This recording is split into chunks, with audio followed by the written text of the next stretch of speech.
89.3 and 88.5 Yes FM. Online at www.yeshome.com. Now on the free Yes FM iTunes app and the Yes FM Android app, or the free TuneIn Radio app. Search Yes FM Lima. Right now, though, in the studio, we have Cindy Pisano and Heath Huber.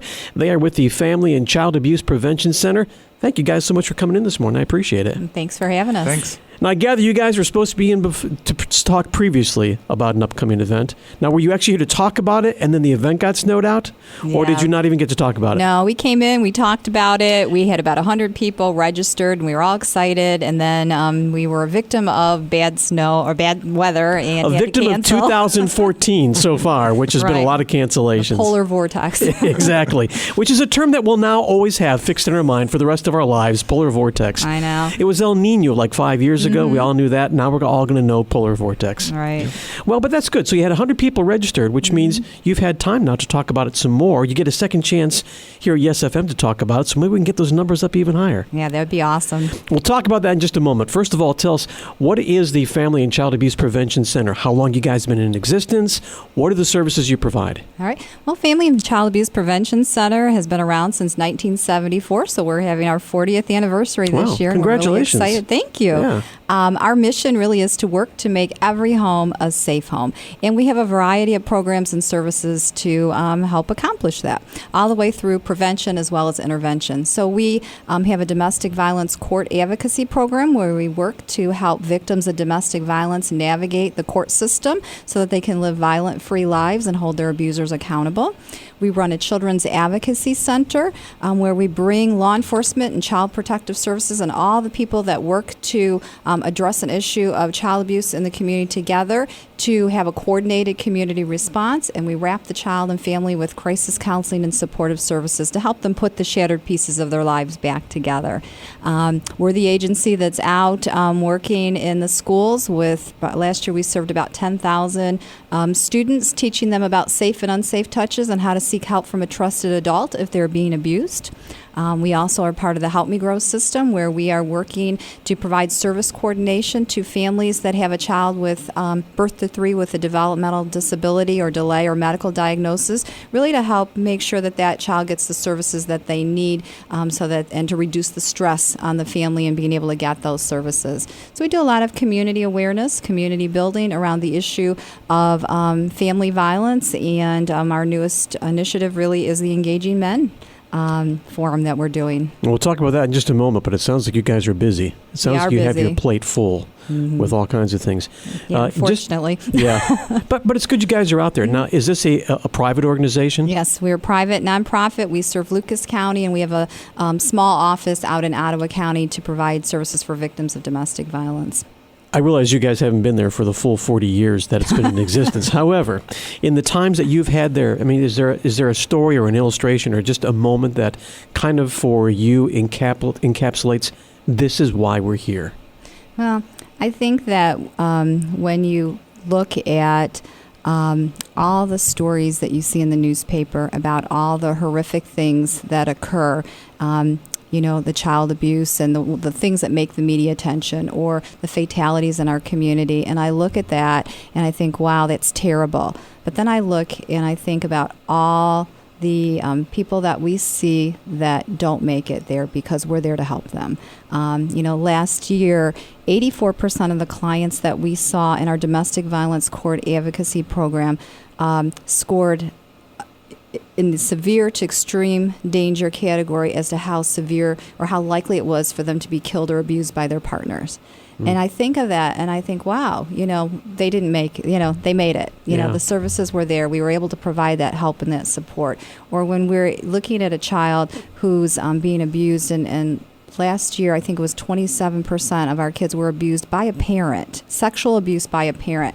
And I think, wow, we were able to help them get out of the household and be able to hopefully lead a normal life. Those are the things that say that's why we're there and we're doing what we're doing. If there's somebody listening right now that feels like they're in one of those situations, what do they do? What's the first step? Well, if anyone who is thinking that a child might be abused in any way should call Children's Services, or they can call law enforcement, 213-CARE. So it's 213-CARE for any child abuse. That's how we report that in our community. If someone is a victim of domestic violence or wants to have a little more information, they can call our agency at 419-244-3053, and we can help get them connected to the services that they need.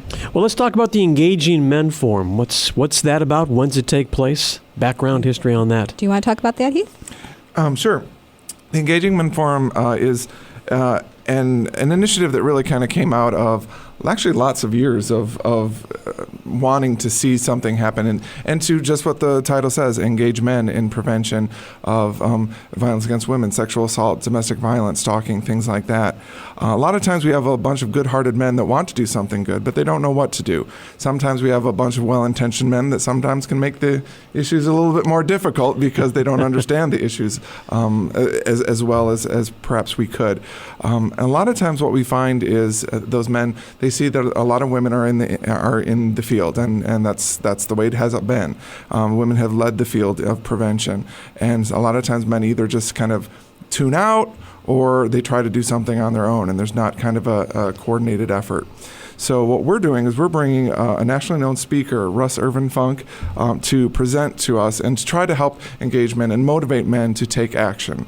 He's very experienced in getting men together to work on prevention, but he'll make you work. He'll get the men together. He'll try to find the ones who are really engaged in the issue and want to do something about it. He wants to show that there's actually a unique role for men to play in prevention and try to help us realize what that role is. It's not just about intervening. It's not just about seeing something and then saying, I'm going to jump in and save the day. It's making sure that never happens in the first place. That's true prevention, not intervention, not postvention. Postvention is very good, and what Child Family Abuse Prevention Center can do if someone's experiencing it. But as men go, we have a very unique role in preventing it so that it never happens in the first place. When does this take place? Well, the forum is going to take place on Wednesday, March 12th, from 9 to 11:30 at the Educational Service Center. And if they want to register, how do they go about doing that? Well, if they want to register, they can call our agency at 419-244-3053, extension 221. They can email us at dmccarty@fcapc.org. And I know that was awfully fast. I'll make sure they leave that with us. And if you missed it, just call us here in the studio. We'll make sure we get it to you.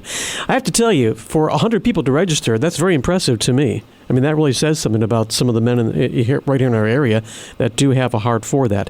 But this would be your opportunity to say for all the men who are listening, who maybe still are thinking, well, that sounds good, but I'm not really quite sure. Is that something I should be a part of? Do I want to be a part of that? We're trying to engage men. There's men listening. How do we engage them to be a part of this? What would you say to them to challenge anyone who's listening that this is something you should be a part of? Well, to challenge anyone, I challenge them to just take a moment to think about the people in their lives. Think about the women in their lives especially, since we're engaging men.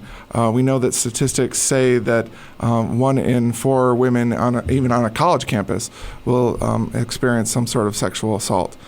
So think about 4 women that you know. I think the statistic is 1 in 3 women will experience violence in their relationship. And so just think of 3 women that they know.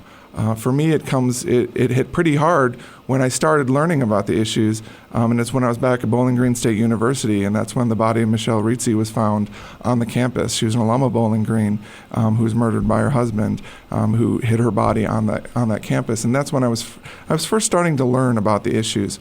And then what I needed to do is I needed to shut up for a second and listen to the stories of women who've experienced violence. Unfortunately, there's too many women we'll never be able to hear their stories from. But that's what kind of motivated me to get into the prevention business or just be motivated to prevent. The people in my life, the women in my life that I don't want to see hurt, and I want to be a part of making sure that no one else gets hurt.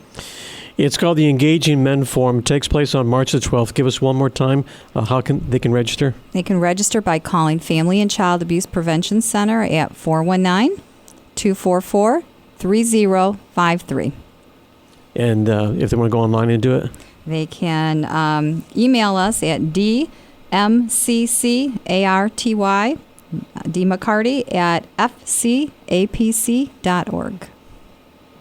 All right, I got it written down, so we're good. If you missed that, give me a call here in the studio. I'd be glad to pass that along. One final thing to mention, you're also, because you are a nonprofit, we're a nonprofit organization, we understand raising money is a part of what you guys do, and there is a fundraiser that's taking place to help benefit your organization coming up here very quickly. That's right. On March 1st, we've got a great group of women through the Kappa Delta sorority at Bowling Green State University that have organized a 5K run, or if you're like me, walk.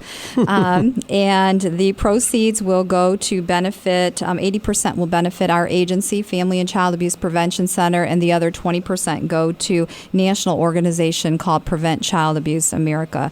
So I encourage you to come out. It'll be a lot of fun and excitement. It's going to be held at the Perry Fieldhouse. Registration is at 8:15 and the race starts at 9:30. And the cost is $15 for Bowling Green students and $25 for the rest of us. And again, I have all the information here in the studio. If you want to find out more on how you can register for that, the Shamrock 5K Run, we can let you know that as well. Guys, thank you very much for all the work you do, and thanks for taking the time this morning to come on out and share that with us. Thanks, Todd. Thank you. Yes, FM.